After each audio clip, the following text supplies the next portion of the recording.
undang saudara-saudara sekalian untuk turut bersama saya masuk dalam perjalanan keseharian untuk pembentukan kerohanian kita, di mana kita akan praktek solitude, silence, stillness, and scripture reading. Dan 1 hari per minggu kita dedicate untuk bersama Tuhan. Dengan itu kita membangun ritme hidup yang baru. Shalom teman-teman Bible Study kita, apa kabar? Well, suasana di Jakarta sangat tenang-tenang, banyak hujan. Bagaimana kabarnya semua yang ada di Sorong, di Jayapura, yang di Eropa, yang di Amerika? Apa kabar yang di Manado juga, yang di Minahasa Utara? Thank you Ibu Ratna yang setia dan belajar mencatat terus. Saya percaya 1 tahun lebih ini Ibu Ratna sudah bisa bikin catatan. I think you get one book ready. 1 buku udah siap ya untuk menjadi panutan pegangannya. Thank you untuk Ibu Jane Carroll, thank you untuk Ibu Triani, dan juga untuk teman-teman dari Bali.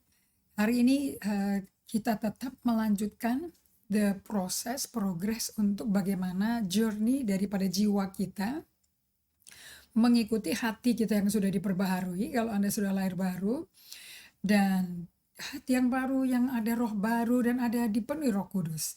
Supaya jiwa kita yang paling fragile ini, yang sudah dirusak oleh karena dosa, bisa mengalami proses becoming atau transformation, proses pembentukan ulang untuk ditransformasi. Nah, akhirnya kita bisa menjadi serupa Kristus. Oke, so tema daripada pelajaran kita masih becoming the great lover of God, and itu desire utamanya Allah dalam hubungannya dengan kita.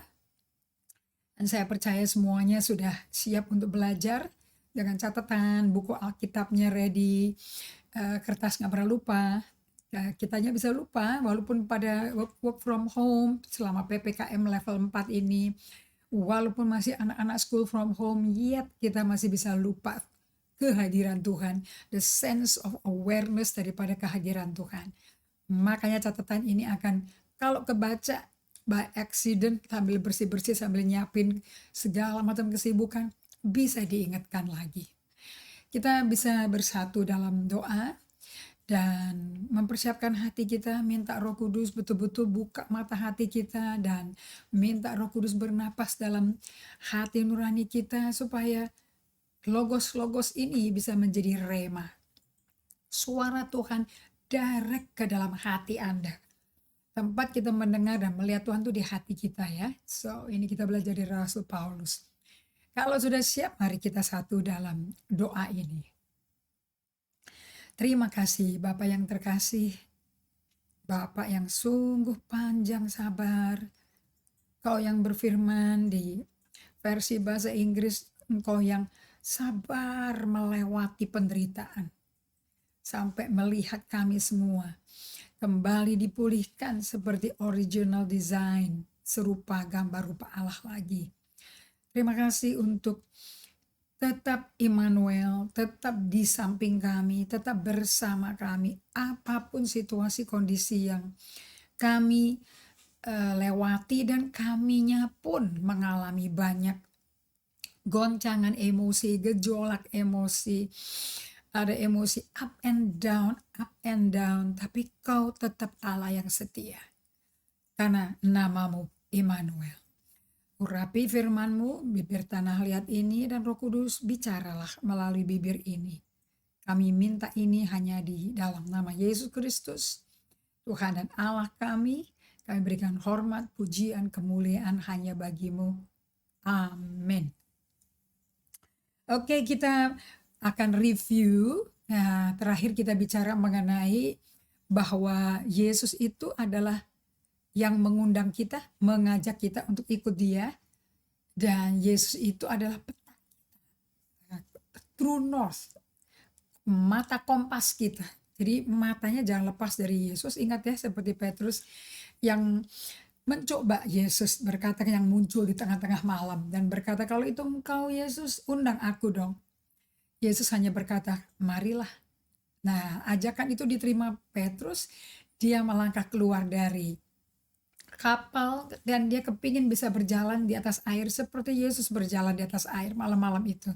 Dan ternyata air memegang dia atau tangan Tuhan memegang dia dalam air itu. Dan dia mulai berjalan, begitu ada bunyi angin yang kencang melewati dia, datang kepada dia, langsung fokusnya ke di mana angin itu datang dari mana. Suara gemuruh angin itu datang dari mana. Matanya lepas dari Yesus yang mengundang dia. Tanpa dia sadar, tanpa dia ketahui, belum kenal ya, belum kenal, masih kenalan sama Yesus. Mulai tenggelam. Di situ dia cukup berkata, Jesus help. Yesus tolong.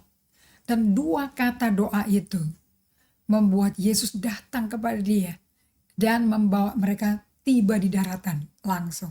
Nah, kita mau belajar punya hubungan di mana pakai dua kata aja ada jawaban Tuhan. Ada kehendak Allah yang terjadi. Ada penggenapan janji dalam hidup kita. Amin. So kita belajar mengenai rute perjalanan ini. Kita terakhir bicara mengenai kalau salah melihat nanti sampai bukan melihat Yesus, melihat yang lain yang menarik hawa nafsu Anda sampai palanya muter nggak bisa kembali kan ya. Kemudian kita bahas mengenai apa lagi? Bahwa teman-teman rohani kita hanya menjadi petunjuk. Oke, hanya menunjukkan di mana kompas kita. Siapa yang kita mesti ikutin. Bukan spiritual friend kita yang kita mesti ikutin. Tuhan Yesus yang kita ikutin. Karena di Yohanes 14 ayat 6, satu-satunya pribadi yang berani berkata, akulah jalan, akulah kebenaran, akulah kehidupan. Tidak ada satu orang datang ke Allah Bapa kecuali melalui aku. Satu-satunya pribadi yang pernah menginjak planet bumi ini dan berani mendeklarasi, I am the way. Cuman Yesus. So he is the way. Jadi saya adalah pointer Anda kepada Yesus. Bukan ke saya, tapi ke Yesus. So kalau Anda sering rajin hadir di Bible study ini, Anda akan mendapat pointer-pointer. Ya, petunjuk-petunjuk arahnya semuanya melalui sisi apapun selalu ke Yesus because he is the way, the truth, and the life. Amin. Jadi kembali ke slide PowerPoint yang sebelumnya, bahwa soul journey, ingat ya, yang mengalami perjalanan ini, yang jalan ini adalah our soul, jiwa kita, yaitu pikiran kita, kehendak kita, dan perasaan kita. Nah, apa yang Anda pikirin, apa yang Anda rasa, apa yang Anda mau, saya pegang Filipi 2 ayat 5. Hendaklah dalam kita hidup belajar kita bersama-sama ini, kita mempunyai pikiran dan perasaan yang ada di Yesus. Nah, untuk dari perasaan kacau, gundah gulana, pikiran yang butek, nggak tahu lagi mesti mikir apa, perasaan yang nggak enak sekali, kita mau selaraskan kepada pikiran dan perasaan Yesus. Nah, waktu kita in alignment dalam keselarasannya itu, Anda akan menyadari bahwa perjalanan hidupmu, perjalanan iman hidup Anda, itu selaras dengan perjalanan Yesus sebagai manusia sempurna, manusia Allah atau anak Allah yang memakai tubuh manusia sempurna. Waktu di bumi dia jalannya kemana? Siapa dia punya kompasnya? True North-nya Yesus siapa? Allah Bapa. Karena Yohanes 5 ayat 19 berkata, anak tidak bisa melakukan apapun kecuali anak melihat Bapaknya. So mata Yesus selalu melihat ke Bapaknya. Mata kita lihat kemana? Lihat ke Yesus, he is the way, the truth, and the life. And matanya kita lihat Yesus dengan cara bagaimana? Kita baca Lukas 24, perjalanan dua murid berjalan ke Emmaus. Dikatakan oleh mereka, waktu dia mulai bagikan firman, kitab Taurat, Nabi, dan Mazmur, kerasa nggak hati kita berkobar-kobar? Dan dikatakan juga, Yesus membuka mata hati mereka, baru mereka bisa lihat, itu Yesus itu. Ingat nggak perjamuan suci di dalam rumah di kampung Emmaus itu? Kemudian Yesusnya sudah menghilang. Nah, jadi panca indera kita itu bisa dibuka, bisa ketutup, tergantung Anda sedang selaras dengan Tuhan apa tidak. Kalau Anda jauh, dia nggak mungkin buka. Kalau Anda datang kepada dia, kalau Anda diam di dalam dia diam di dalam Anda, pasti kebuka. Nah, the soul journey, jadi perjalanan jiwa ini tuh mengikuti seseorang pribadi ya. Ini kita mau pakemkan nih, supaya Anda tidak melakukan dosa penyembahan berhala. Penyembahan berhala maksudnya apa? Ada figur-figur hamba Tuhan yang menjadi panutan Anda sampai Anda nggak lihat lagi dia, Anda ikutin memanut pada dia untuk dibawa kemana. Kalau semuanya menuju ke Yesus, no problem. Jadi Anda mesti lepas susu dari pendeta itu dan langsung ke Yesus. Jadi pelajaran yang dibagikan selama ini di Bible Study sebetulnya tidak akan ada hasilnya, efektivitasnya, no efficacy ya, kalau tidak Anda berjalan melangkah dengan iman datang ke Yesus. Which yang saya ajarkan kepada Anda, ini mesti dilakukan sesering mungkin, minimum 2 kali sehari atau 3 kali sehari. Pagi, petang, sore. Anda datang ke Tuhan dan berdiam untuk bersama dia, untuk dia ngisi Anda lagi dengan hadiratnya, kasihnya, dengan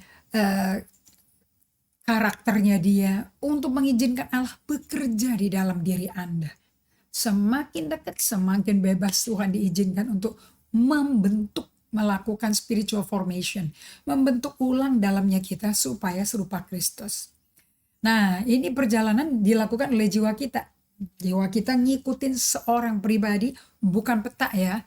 Jangan ikut peta ya. Saya terjemahin pakai bahasa Indonesia, so Anda boleh screenshot, ada coret-coret aja di gambar itu nanti. Ikuti pribadi Yesus, bukan peta. Yes, dan satu hal yang saya mau masuk sekarang ini, yang akan membuat Anda sungguh-sungguh akan lebih jelas lagi dan lebih hati-hati lagi. Karena Anda tidak mengikuti peta, tetapi Anda mengikuti pribadi. Yesus tahu nggak di Matius 4 ayat 19. Yesus berkata kepada murid-muridnya, mari ikutlah aku dan kamu akan kujadikan penjala manusia. Mari ikutlah aku. Siapa yang diikuti? Bukan hamba Tuhannya. Saya hanya petunjuk jalan. Kayak Anda lagi jalan jauh sendirian, kemudian Anda mau tahu arah yang tepat yang mana menuju ke destinasi, yaitu Anda berjalan datang ke Yesus, betul? Ketemu Yesusnya. Nah, mungkin tengah jalan ada tanda-tanda, ada landmark. Nah, hamba Tuhan itu kayak landmark itu. Menuju ke kanan 75 km lagi, ke kiri 60 km lagi. Terus nanti di ujung jalan T-junction itu jalan buntu ke kiri. Kita pointer.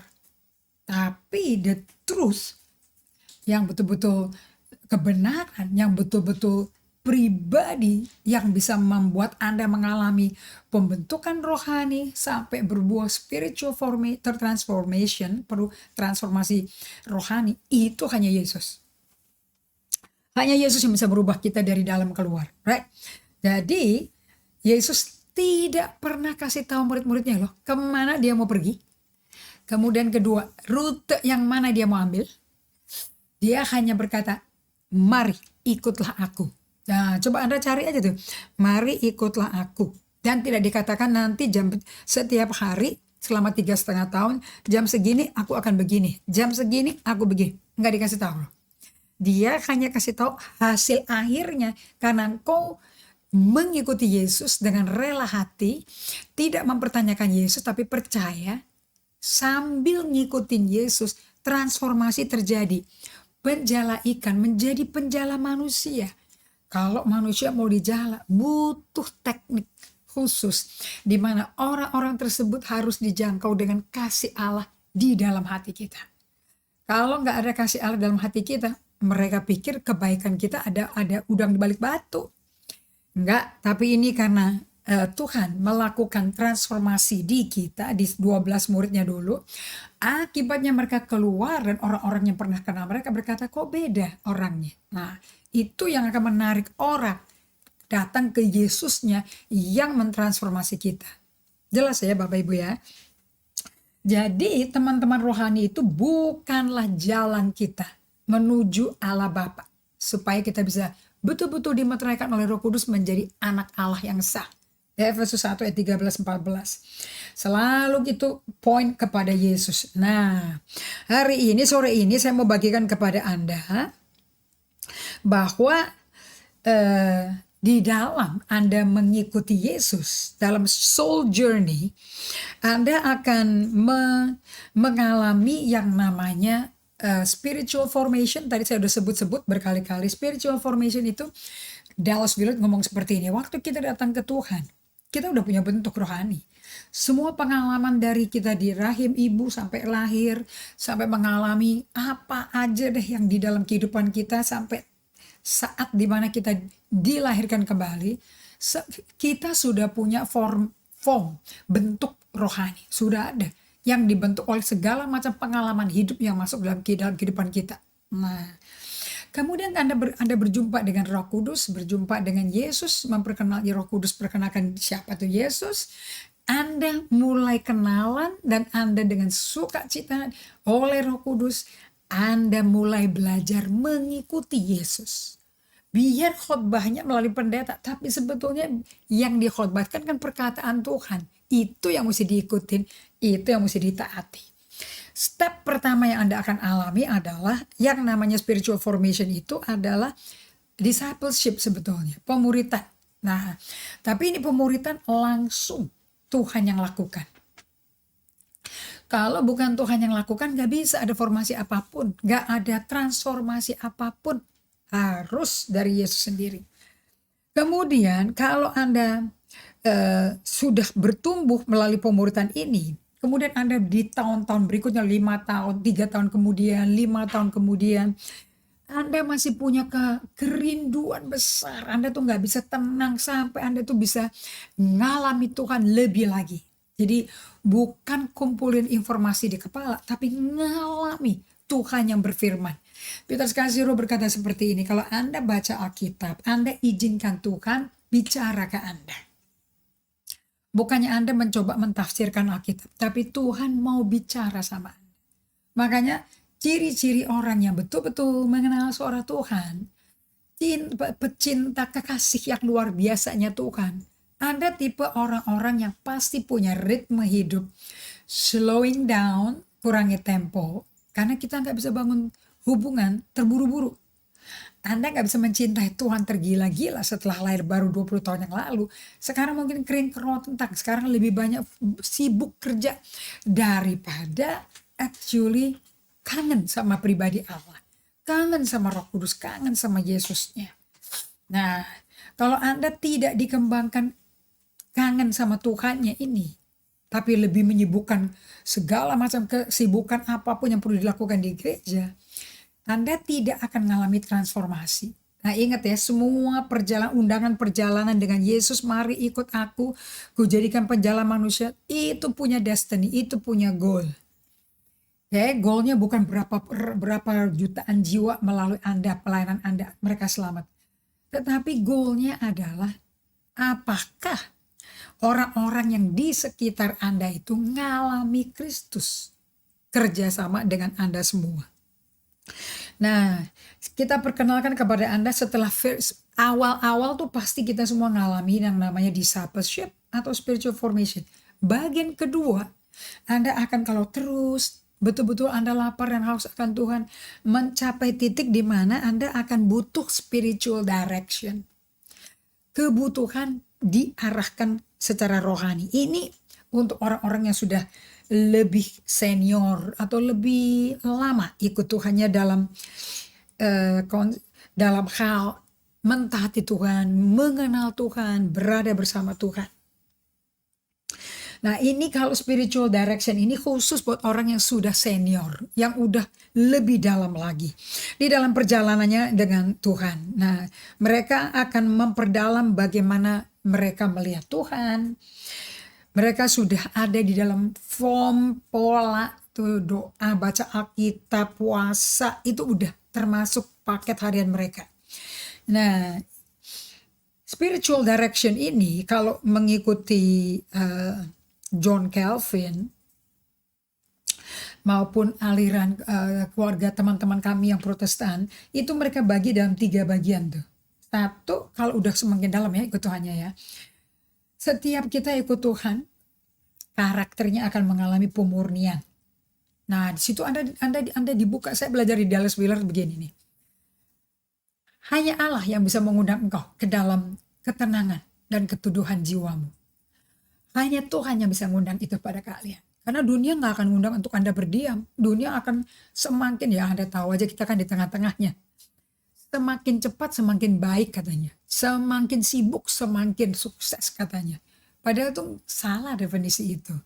Di dunia yang serba smartphone, serba online, real time, right now, apa-apa cepat, apa-apa cepat, apa-apa cepat. Nah, bagi orang yang sanguin, pragmatik suka nih, oke? Karena nggak ada waktu disia-siakan, tapi untuk mikir yang lain-lain, tapi bisa fokus ke sini.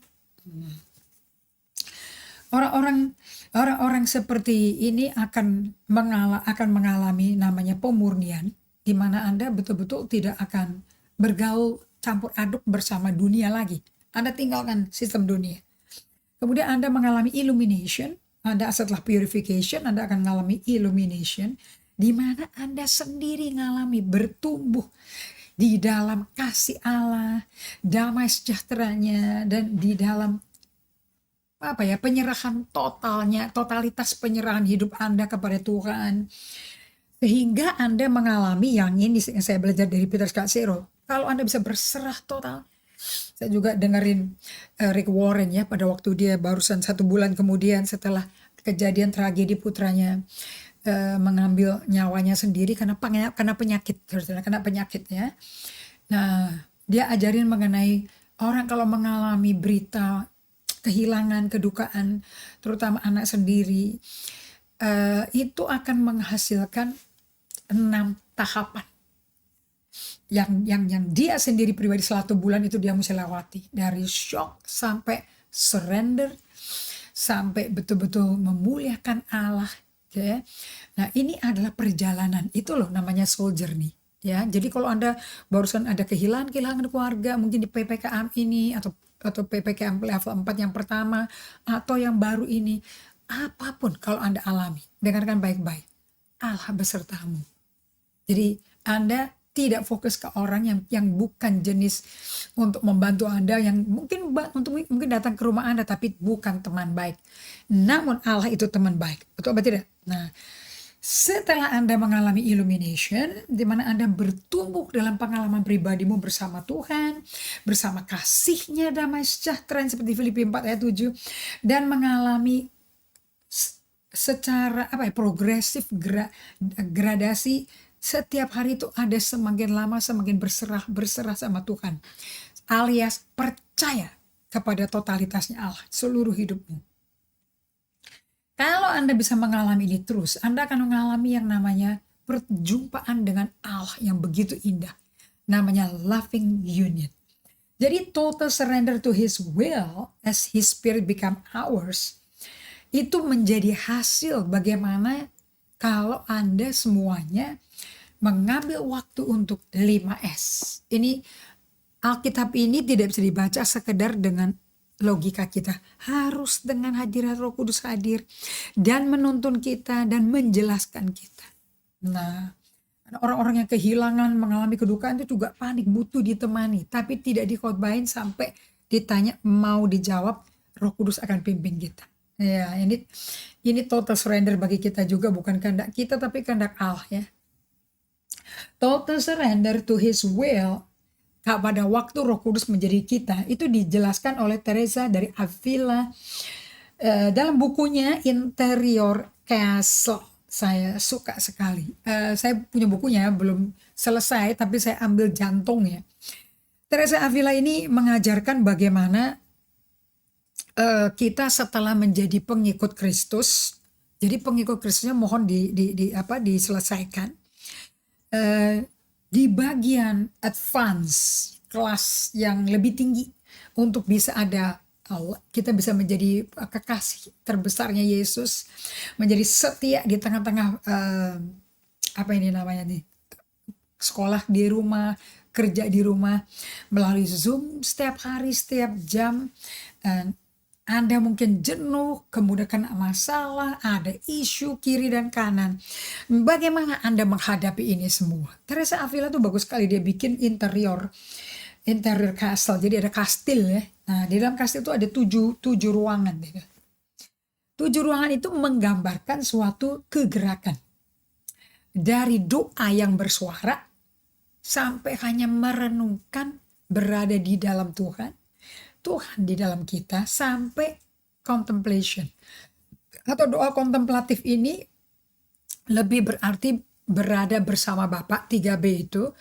Cuman Anda punya kesadaran ini sepanjang hari Anda aktif. Anda bisa tahu yang mana hadirat, bagaimana Tuhan tuh hadir.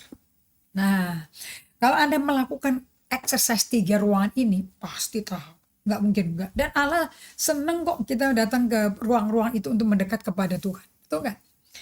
Jadi Anda semua akan mengalami keintiman lebih dalam lagi dengan Allah melalui kasih, bukan pengetahuan. Jadi seperti di Matius 13 diajarkan ya, bahwa ayat 15 kalau nggak salah, barang siapa bertelinga hendaklah mendengar.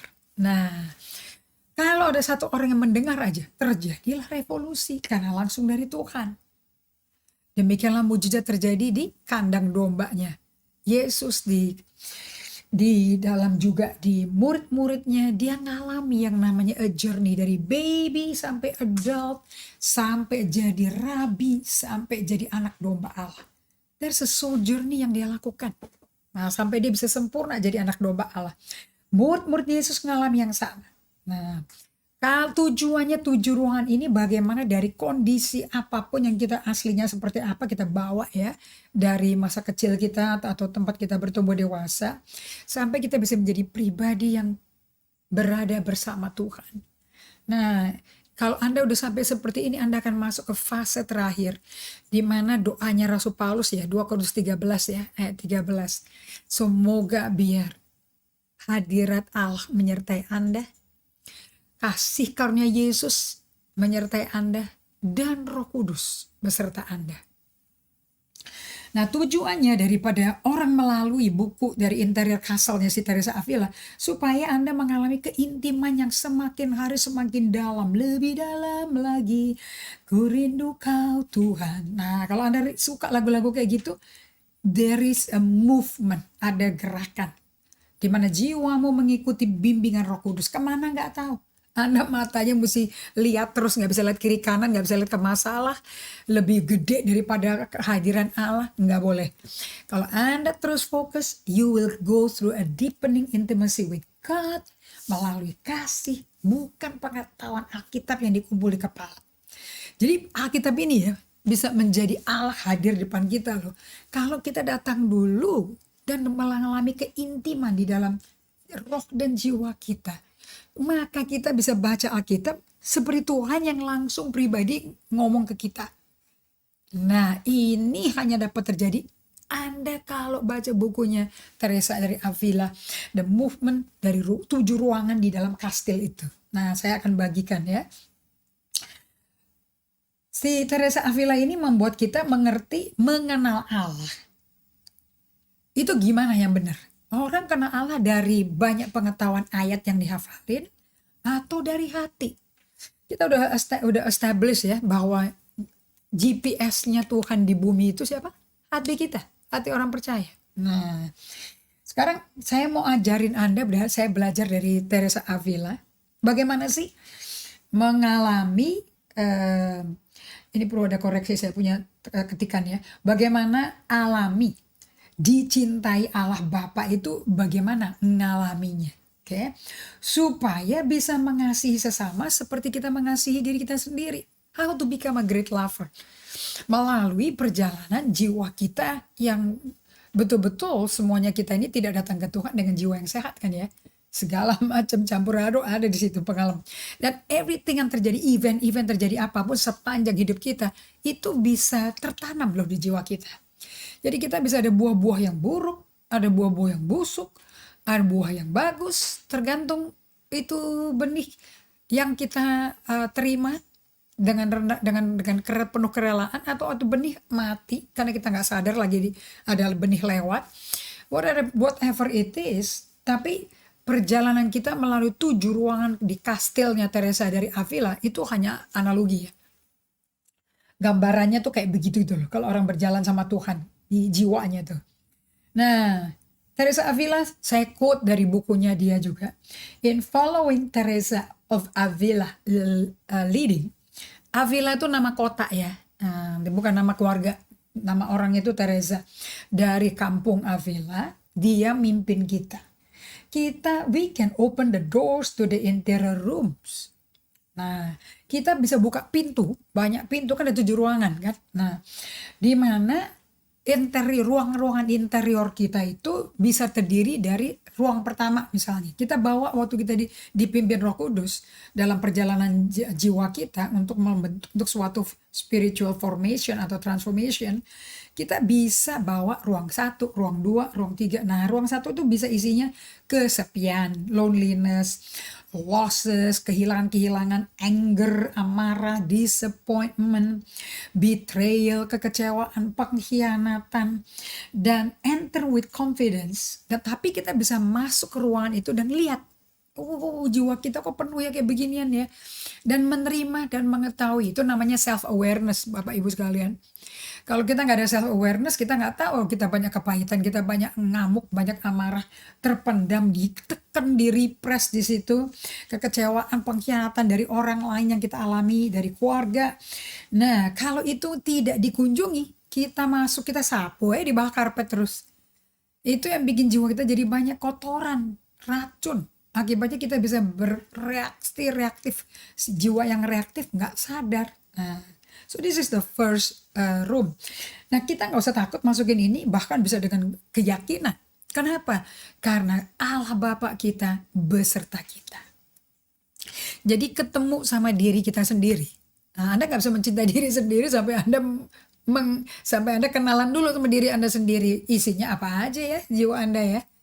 Kalau sudah tahu, kenal, dan Allah beserta Anda. Makanya buku EHS bab 4 Emotionally Healthy Spirituality Iceberg, gunung es kita, dikatakan bahwa kenali dirimu. Kemudian Anda kenal Allah. Jadi Allah ngajak kita ngeliat kamar pertama. Belum tentu kita tahu Allah itu seperti apa loh. Kan lagi pengalaman. Nah, ternyata semua emosi yang negatif, yang buruk, yang toksik seperti ini, itu kita perlu kenalan dulu, ada di kita. Dan waktu kita kenalan, Allah yang bantu kita kenalan. Dan Allah ada bersama kita. He wants us to know He is right there. Bahkan waktu kita bertemu muka dengan kondisi emosi jiwa kita yang buruk, yang negatif ini, ya, itu Allah Bapa beserta kita dan Dia mau tahu. Satu hal tahu emosi-emosi kita yang buruk-buruk ada di situ. Tetapi Allah mau kita tahu Dia bersama kita. Ini yang namanya kenapa kok ada 5S. Sebetulnya 5S itu tujuannya cuman kita bisa mempraktekkan kesadaran akan kehadiran Tuhan. Jadi Allah tuh hadir terus kan tiap hari kan Dia maha hadir, maha tahu, maha kuasa. Dia hadir terus, tapi bagaimana Dia bisa hadir khusus buat Anda pribadi. Itu Anda bisa belajar discerning melalui daily office, melalui day by day. Oke, kalau Anda lakukan day by day ini akan melatih Anda otot emosinya dibentuk untuk menyadarkan diri Anda, oh ya Allah kan hadir, aku mau datang ke Tuhan. Aku mau Tuhan bisa nikmati aku bisa nikmati Tuhan. Jadi tujuannya bukan untuk kita selalu mendapat kabar baik, oh Tuhan sayang kita, belum tentu. Oke, mayoritas kalau sampai orang mendengar kata-kata itu selalu yang manis-manis gitu, consolation gitu, nggak pernah yang desolation.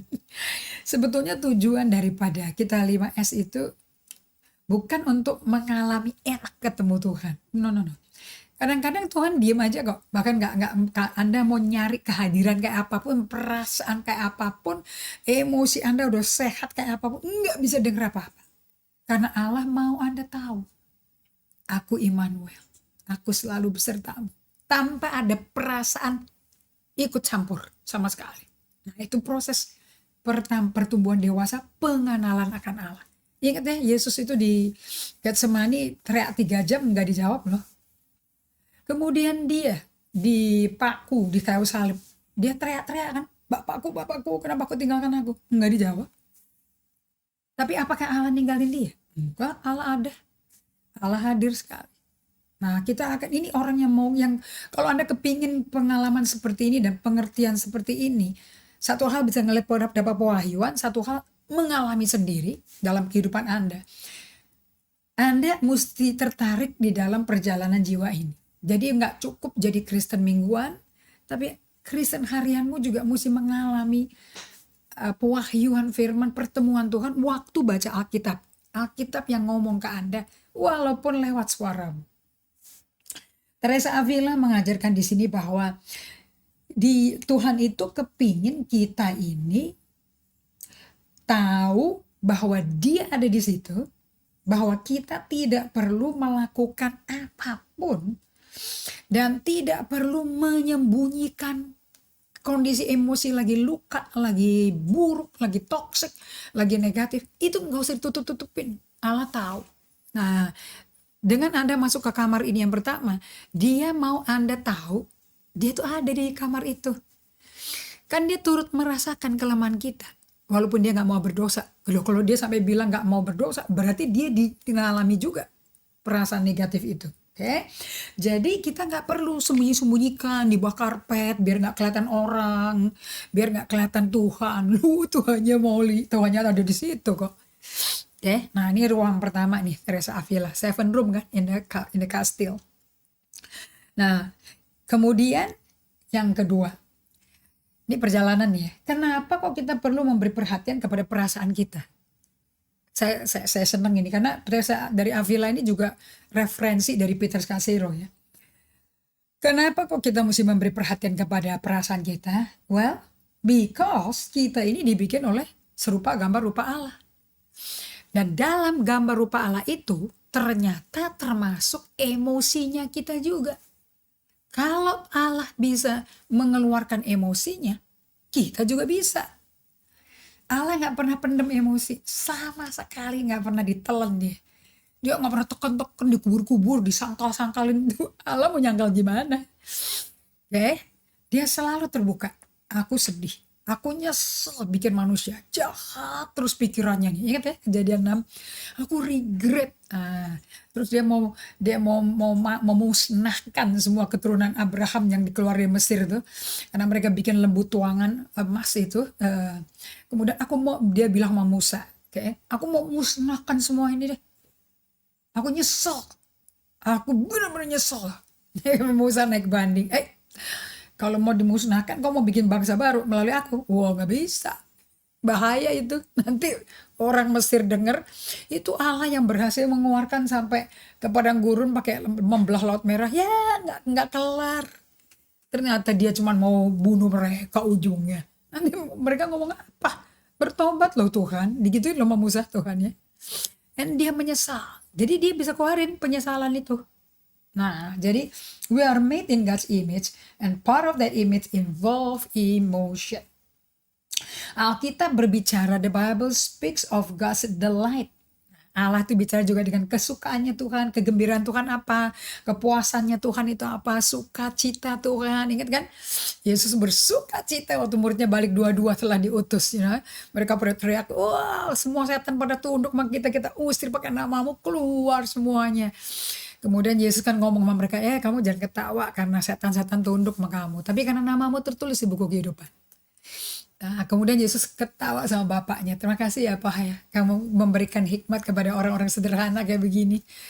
Nah, there's a joy. Yesus ada bisa ekspresi joy, tapi dia juga ada ekspresi anger, sadness, even regret, right?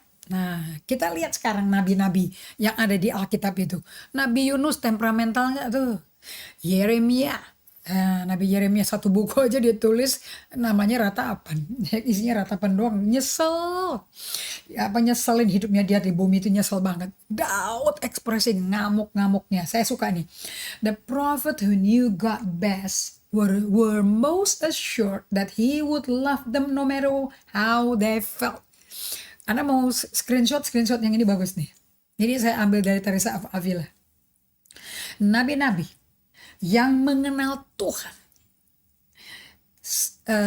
mengenalnya dengan akrab ya, mengenal intim sama Tuhan itu.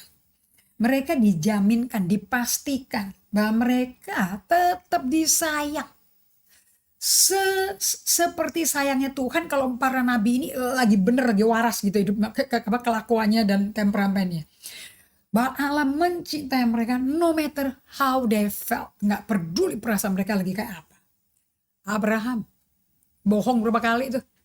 Musa ngamuk, dia lempar tuh 2 loh batunya itu. Oke, Elia mau mati bunuh diri, percuma ikut Tuhan juga, nggak ada yang bener, cuman aku. Nah, Yunus, Daud ya ngamuk. Satu lagi saya tambahin ya, Ayub, Nabi Yeremia, belak-belakan mereka semua mengekspresikan amarah yang tingkat tinggi, sayang, self pity, putus asa, bebas. Alkitab kita isinya kayak begitu semua. Dan Yesus menawarkan, coba kalau Yesus gimana Yesus? Di Ibrani 5 ayat 7, favorit saya nih. Ayat ini bikin saya kebuka matanya. Oke. Yesus mempersembahkan doa dan permohonan dengan ratap tangis yang keras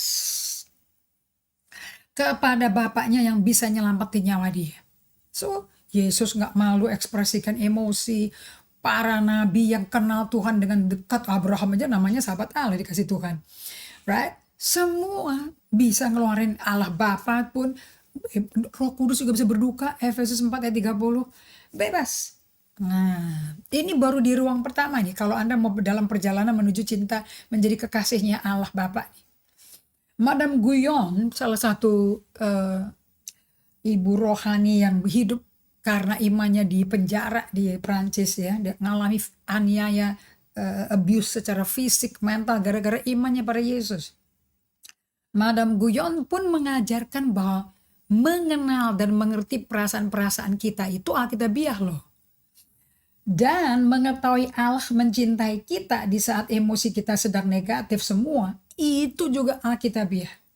Nah ini dua ini mesti sadar. Jadi Anda kalau lagi gak enak hati, lagi stres, lagi tertekan, terus Anda mau doa, mau ngomong sama Tuhan, terus Anda canggung kali ya, ledakan emosinya dikeluarin ke hadapan Tuhan, canggung karena nggak biasa, karena Tuhan tuh suci, jadi mesti sopan santun gitu. Padahal nggak. Allah itu kan jadi manusia. Purpose-nya jadi manusia itu apa? Ya supaya ngalami yang manusia alami. Nah, waktu jadi manusia dimodelin sama Yesus. Madame Guyon belajar itu. Dia ngomong seperti ini, penting disadari senantiasa, all the time, always. Allah tidak berubah. Walaupun emosi kita buruk kayak apapun, kita tetap anaknya. Walaupun kita sedang emosional. What an assurance, blessed assurance, Jesus is mine. Oke, mari yuk kita bergabung dalam imajinasi kita bersama-sama karakter-karakter dalam Alkitab ini. Waktu melewati emosi-emosi gak sehat, yuk diajak Madame Guyon. Dia berkata seperti ini, learning from Madame Guyon ya. I could learn from these heroes of scripture by praying with holy imagination. Dia bilang dia doanya kayak gini nih. Waktu dia lagi disiksa, dianiaya karena imannya. Saya bisa kok belajar. Jadi dia walaupun gak punya siapa-siapa nemenin dia karena dia di kerangkeng sendiri di penjara. Tapi dia gak pernah sendirian karena buku kitab suci itu textbooknya menyertai dia, you know. Nah dia bilang saya bisa belajar kok dari pahlawan-pahlawan di Alkitab ini. Aku mau berdoa dengan bayangan yang suci. Aku ngelihat diriku seperti Elia. Pada waktu dia mau bunuh diri, putus asa, dia ngalami depresi, dia naik ke gunungnya Tuhan setelah dikasih makan roti sama malaikat Tuhan. Dia lari ke gunung Horeb, diminta sama Tuhan, dia naik ke lekuk gunung Horeb, bersembunyi di gua. Tapi Tuhan bilang naik ke atasnya lagi. Kemudian dia nunggu Tuhan di situ. Nah, Anda bisa lihat gak diri Anda seperti itu? Terus dia, Madame Guyon ngajarin lagi. Coba kamu ada di guanya seperti si Elia itu. Terus tutup kepalamu. Bisa gak dengar suara sheer silent voice of God? Udah sheer silent, ada voice laginya. Itu suaranya Tuhan, angin sepoi-sepoi basah. Coba kamu dudukin dirimu di bayanganmu itu, kamu yang lagi di situ. Nah, dia bilang, share saya juga bisa kok. Turut merasakan amukan, ledakan amukan amarahnya Daud yang keluar di buku Mazmur. Saya bisa keluarin gitu. Dia tiru, si Madame Guyon tiru. And he voiced mine in his fiercely angry psalm. Nah, Jadi dia si Madam Guyon pinjem kata-kata ngamukannya si Daud di Mazmur, dia keluarin dari dirinya dia. So dia bilang Mazmur jadi mewakili perasaan dia. Nah, atau Daud seperti mewakili perasaannya dia saat itu. Cuman sekarang dia keluarin suaranya dia seperti Daud. Kemudian dia bilang saya bisa tuh kayak para pengintai itu, kayak Yosua sama orang-orang Israel kelilingin tembok Yeriko 6 kali diem, 7 kali langsung trompet sangkakala berbunyi, rontok tuh tembok-temboknya. Saya mau tembok-tembok kehidupan, orang-orang yang bikin problem saya sama saya, yang menghalangi saya untuk bisa bebas beribadah sama Tuhan, menyembah Tuhan, menginjil, semua orangnya biar rontok semua katanya si Madam Guyon. Ternyata apa yang terjadi saudara waktu dia doa seperti Daud, doa seperti Nabi Yeremia, what happened? Justru tembok yang dia bikin sendiri di jiwanya dia itu yang rontok. Is that beautiful? Ini discovery yang luar biasa. To my surprise dia bilang, God demolished my own wall instead. Anda seringkali nggak sadar ya pada waktu kita mengalami tekanan-tekanan. Kita tuh, kenapa kok kita bisa kepahitan sama orang, menjauh sama orang, jadi dingin hubungannya sama orang. Because tanpa kita sadar kita bangun tembok. Karena kita nggak mau disakitin 2 kali. Tapi kalau Anda datang ke Tuhan, seperti Teresa dari Avila, seperti Madam Guyon, seperti Nabi Yeremia, Yunus, seperti Abraham, Daud, Ayub. Nah, kalau Anda justru tembok-tembok yang Anda bikin sendiri itu yang diruntuhkan supaya Anda melihat, oh Allah ada di sini tuh bersama aku di tengah-tengah perasaanku tertekan, putus asa, depresi, stres seperti ini. Coba saudara-saudara datangi Tuhan and walk with alamilah soul journey ini in that 7 room dari kastilnya Teresa dari Avila ini. You will be healed. Okay? Yang keempat, kita mendengar emosi-emosi kita yang adalah utusan-utusan yang terselubung yang mengganggu hidup kita. Nah, emosi itu bisa timbul dari suara-suara luar, orang luar yang kita dengar, atau suara dari batin kita sendiri kita bikin, yang kita asumsikan. Biasanya emosi-emosi itu kalau keluar, kalau Anda lagi emosional, sebetulnya itu bagian pertama yang bisa menunjukkan emosi kita lagi nggak sehat, itu tubuh kita, badan kita. Ini Peter Scazzero ngomong seperti ini ya. Dallas Willard di Renovation of the Heart, bukunya chapter 9 juga ngomong seperti ini. Bahwa Anda akan melihat ya, bahumu tuh kaku, kenceng. Apa nih namanya nih, rahang bawah, rahang atas, rahang gigi ini keretak-keretak gitu. Tangan Anda kayak mau nonjok gitu, digenggam begini ya. Kemudian mata Anda rasanya kriip-kriip gitu ya, bukan ngantuk, kriip-kriip tuh apa sih, kayak kedip-kedip terus gitu loh. Saya ada 2 orang loh tuh yang saya tahu, ini tuh dia lagi tegang tuh, matanya dikit-dikit gitu ya. Tapi mau diomong kasihan juga sih. Terus perutnya kacau, tegang, ototnya perutnya muter, hatinya tuh jantung tuh kayak mau copot rasanya. Oke. Hati-hati kalau sampai itu terjadi tuh emosimu lagi ngomong. Nah, itu saya kutip ya perkataannya Teresa Avila. These are firm knocks on the door. Ini adalah ketukan-ketukan yang cukup jelas dan keras untuk nyadarin kamu. Demanding that we open up. Yang menuntut supaya ayo buka pintu. Nah, dan Anda kalau sudah melakukan perjalanan 5S ini, Anda nanti akan diperkenalkan kok dengan seni doa meratap. Lamentation atau doa ratapan itu. Anda akan berani buka pintu. Anda berani buka pintu karena apa? Ada orang tua kan di rumah. Jadi anak kecil tuh kalau ditekan atau ngalami sesuatu yang mengganggu dia, emosinya dia bisa teriak, nangis sendiri atau nempel-nempel, megangin rok maminya, ngintil kemana-mana. Sebetulnya tuh dia lagi ngapain? Dia lagi mau buka pintu, mau minta ditanya perasaan dia kayak apa. Nah, anak akan aman karena dia ada orang tuanya. Betul? Demikian pula kita juga akan aman. Coba Anda selah sebentar, tarik napas. hirup hadirat Tuhan, buang lapas. Oke, nah Anda coba pause sebentar, jedah sebentar, tatap Tuhan, lihat kepada Tuhan, dan ingat siapa Dia bagi Anda, penolongmu, sahabatmu. Nah, tidak ada rasa sakit di emosi kita yang begitu sakit yang bisa melukai Anda jika Allah Bapakmu ada di dalam rumahmu. Alias kalau Anda melakukan 5S, Anda mengundang hadirat Allah datang kepada Anda. Anda izinkan Allah hadir dan masuk dalam hidupmu.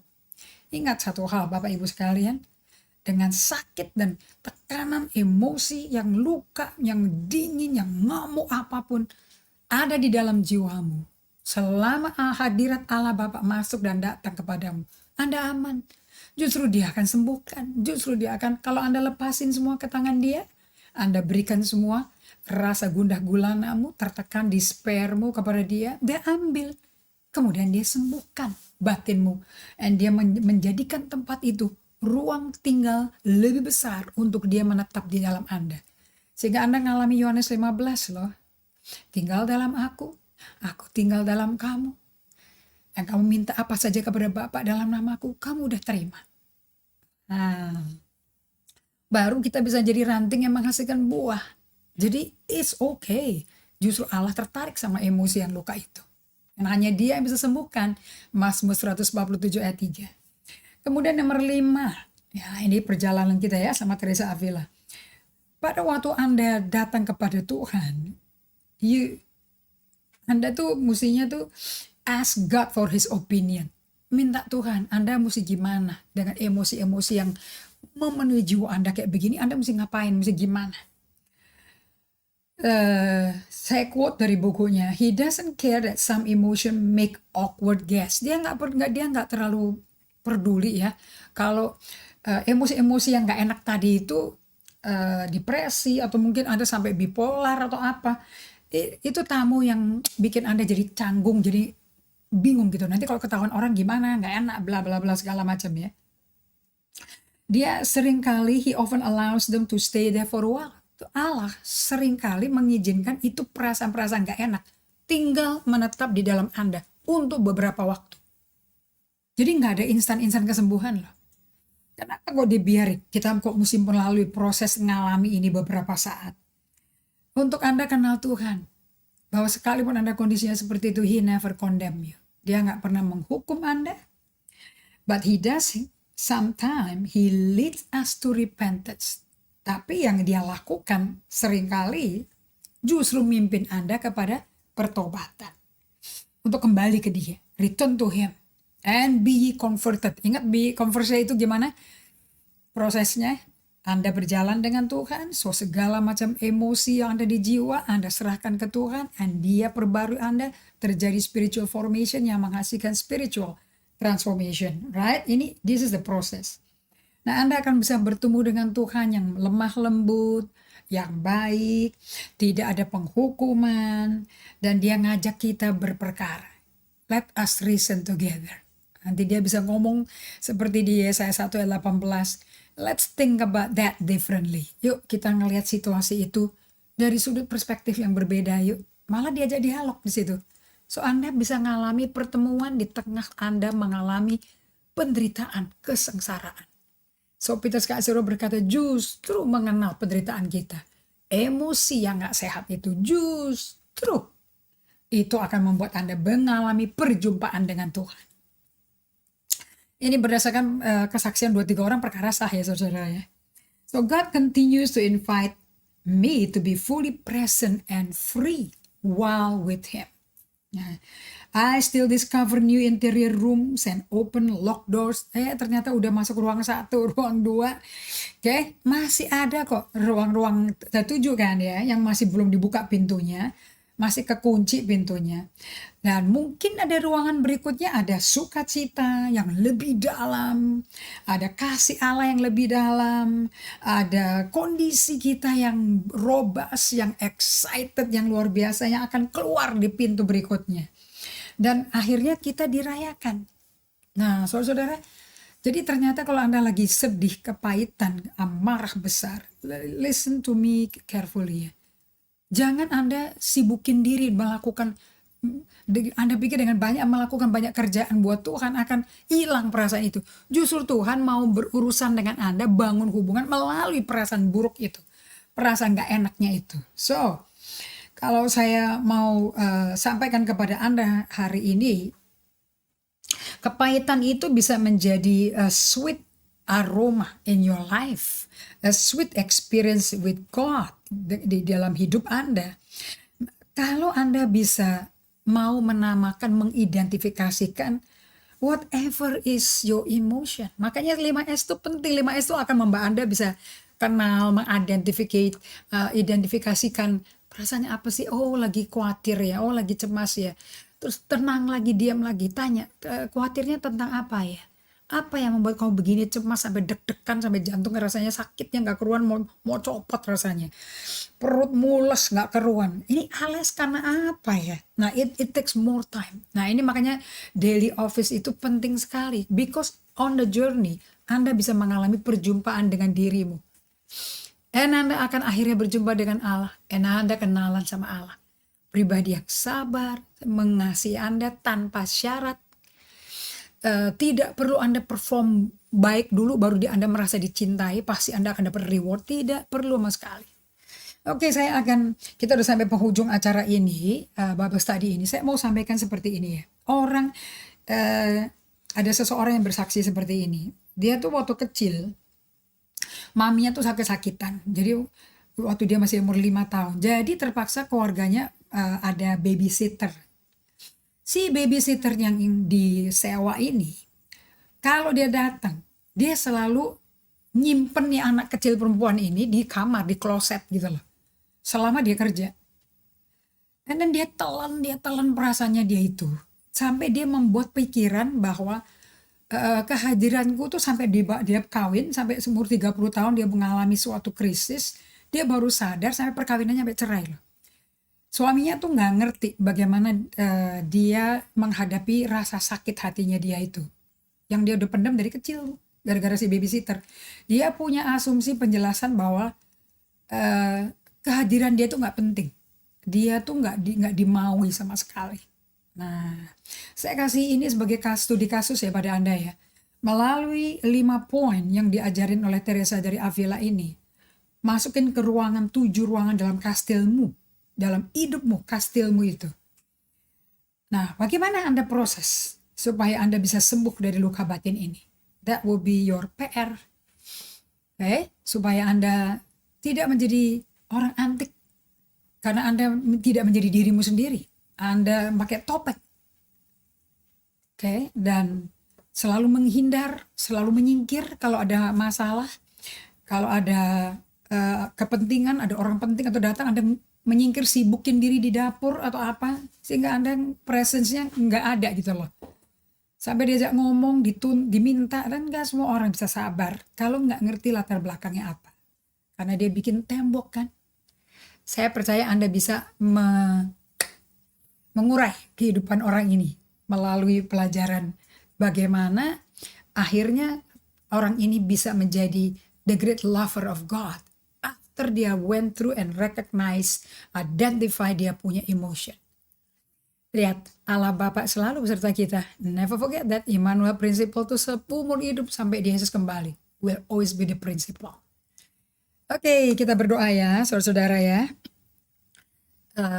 Saya berdoa biar semua firman ini tidak kembali sia-sia dan pengertian ini bisa menuntun kehidupan pribadi Anda di tengah PPKM ini. Amin. Bapak, kami berterima kasih untuk pelajaran Bible Study ini, which I really like it so much, Lord.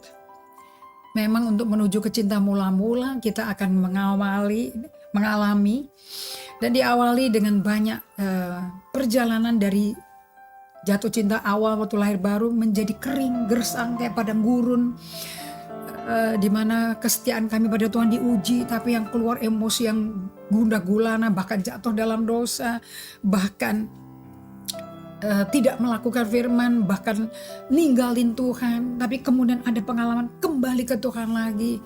Dan semua pengalaman hidup ini membentuk jiwa kami. Lord, Kau penyelamat jiwa kami. Ini bagian yang akan Kau tetap datangi kami, supaya jiwa kami mengalami kesembuhan ilahi dan mengalami bertransformasi, sehingga kami akhirnya menjadi serupa Kristus. Biar kami semua mengalami ini semua Tuhan, perjalanan hari ke hari bersama Engkau, melewati lembah apapun, Kau Allah setia, tidak pernah meninggalkan kami atau biarkan kami. Terima kasih untuk kesetiaan-Mu, sehingga kami gak takut menghadapi semua kenyataan tentang hidup kami ini. Di dalam nama Yesus kami berdoa untuk syukur, kami berikan hormat, pujian, kemuliaan hanya bagi-Mu. Dalam nama Yesus, amin. Oke, semua teman-teman, saya kasih PR ya, bagaimana belajar. Nah, nanti bisa dengerin lagi pelajarannya, bisa ada replay, ada juga akan ada di YouTube. Anda bisa screenshot sehingga Anda bisa coba mengecek dirimu sendiri dulu. Ingat, Anda dipanggil ke Tuhan. I'm just pointing you to Jesus, and Jesus akan membawa Anda kepada perjalanan 7 ruangan. Thank you so much untuk semua komen-komen yang sudah masuk dari Belanda, dari Hong Kong, dari Sumatera Selatan, dari Sumatera Barat, dari Medan. Thank you so much. Jangan lupa kita lanjutkan lagi di minggu depan. Dan kita akan berjumpa dengan pelajaran untuk membawa Anda dan saya ke cinta mula-mula terus sampai Yesus datang. Amin. Tuhan berkati. Sampai jumpa lagi.